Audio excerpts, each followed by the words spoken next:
Hello കൂട്ടുകാരെ, അല്ലൂസ് വ്ലോഗിലേക്ക് എല്ലാവർക്കും സ്വാഗതം. ഇന്ന് നമുക്കൊരു ഹോം മെയ്ഡ് മട്ടൻ പുലാവ് ഉണ്ടാക്കിയാലോ. അപ്പോൾ ആദ്യം തന്നെ നമ്മൾ മട്ടൻ നന്നായിട്ട് കഴുകി വൃത്തിയാക്കി അത് കുക്കറിലിടണം. ആദ്യം ഇത് വേവിക്കണം. അപ്പോൾ ഇത് ഞാനല്ല ഉണ്ടാക്കുന്നത് കേട്ടോ, എൻ്റെ ഹസ്ബൻഡാണേ ഉണ്ടാക്കുന്നത്. അപ്പോൾ നമ്മൾ കഴുകി നല്ല വൃത്തിയാക്കിയ മട്ടൻ കുക്കറിലാക്കി. അപ്പോൾ അതിന് ചേരുവകൾ എന്തൊക്കെയാണെന്നുള്ളത് ഞാൻ ആദ്യം തന്നെ പറയാം. ആദ്യം തന്നെ നമുക്ക് കറുത്ത നാരങ്ങ, പിന്നെ തക്കോലം, ബേ ലീഫ്, കറുവപ്പട്ട, പിന്നെ ജാതിപത്രി, കറുത്ത ഏലക്ക ഒരെണ്ണം മതി കേട്ടോ, 2 ഏലക്ക, പിന്നെ നല്ല ജീരകം, കുരുമുളക്, ഇതൊക്കെ നമ്മളിട്ട് അതിന് ആവശ്യമായ കുറച്ച് പൊടികളും കൂടെ വേണേ. അപ്പോൾ അതും കൂടെ നമ്മൾ ഇടുകയാണ്.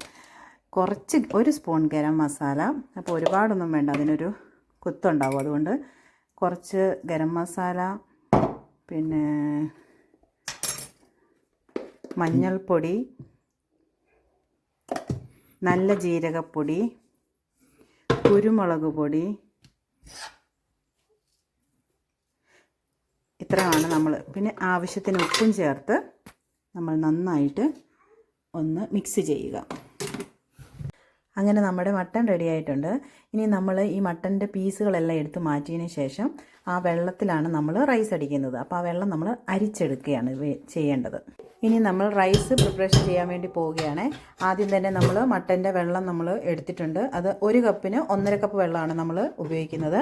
അതിന് പിന്നെ റൈസിന് വേണ്ടിയിട്ട് ചേർക്കാൻ വേണ്ടിയിട്ട് ഉള്ളി, സവാള അരിഞ്ഞത്, പച്ചമുളക്, ഹോൾ ഗരം മസാല, പിന്നെ മല്ലിയില. ഓക്കെ, ഇനി നമ്മൾ റൈസ് അടിക്കുന്നത് എങ്ങനെയാണെന്ന് നോക്കാം. കുറച്ച് ആവശ്യത്തിന് എണ്ണ ഒഴിക്കുക, 1 സ്പൂണ് പിന്നെ നെയ്യ് ഒഴിക്കുക. എന്നിട്ട് ഇതെല്ലാം കൂടെ നമ്മൾ ഇട്ടൊന്ന് വഴറ്റുകയാണ് കേട്ടോ.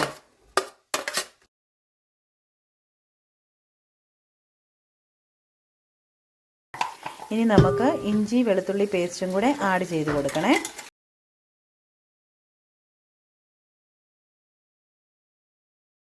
ഇനി നമ്മൾ ആവശ്യത്തിന് വെള്ളം ഒഴിച്ച് റൈസ് വേവിക്കാനായിട്ട് പോവുകയാണ്. നമുക്കിനി റൈസ് ഈ തിളച്ച വെള്ളത്തിലേക്ക് ഇടുന്നതാണ്.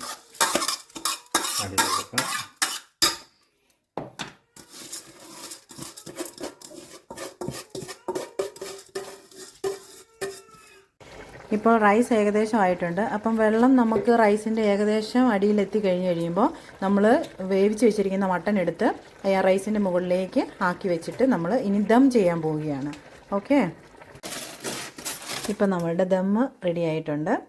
എല്ലാം നന്നായിട്ട് വെന്ത് നല്ല മണമൊക്കെ വന്ന് അടിപൊളിയായിട്ടുണ്ട്. ഇനി നമ്മൾ അതിൽ നിന്ന് പീസെല്ലാം സെപ്പറേറ്റ് മാറ്റിയെടുത്തിട്ട് നമ്മൾ റൈസൊക്കെ ഒന്ന് മിക്സ് ചെയ്തെടുക്കാം. അങ്ങനെ നമ്മളുടെ മട്ടൻ പുലാവ് റെഡി ആയിട്ടുണ്ട്. ഞങ്ങൾ ഗാർണിഷിന് വേണ്ടിയിട്ട് ക്യാരറ്റും മല്ലിയിലയുമാണ് ഇട്ടിരിക്കുന്നത്. പിന്നെ ഉണക്കമുന്തിരിയും കൂടെ വെറുതെ ഇട്ടിട്ടുണ്ട് കേട്ടോ. അപ്പം അങ്ങനെ സ്വാദിഷ്ടമായ പുലാവ് റെഡി ആയിട്ടുണ്ട്. ഇപ്പം ഇതാണ് എൻ്റെ ഹസ്ബൻഡ്. നല്ല സൂപ്പർ പുലാവൊക്കെ ആയിട്ട് നിൽക്കുന്നത് കണ്ടില്ലേ. ഓക്കെ, നിങ്ങൾക്ക് ഈ വീഡിയോ ഇഷ്ടമായെങ്കിൽ ഞങ്ങളുടെ കൂടെ കുടിക്കോ. അടുത്ത വീഡിയോ വരുന്നത് വരെ ബൈ.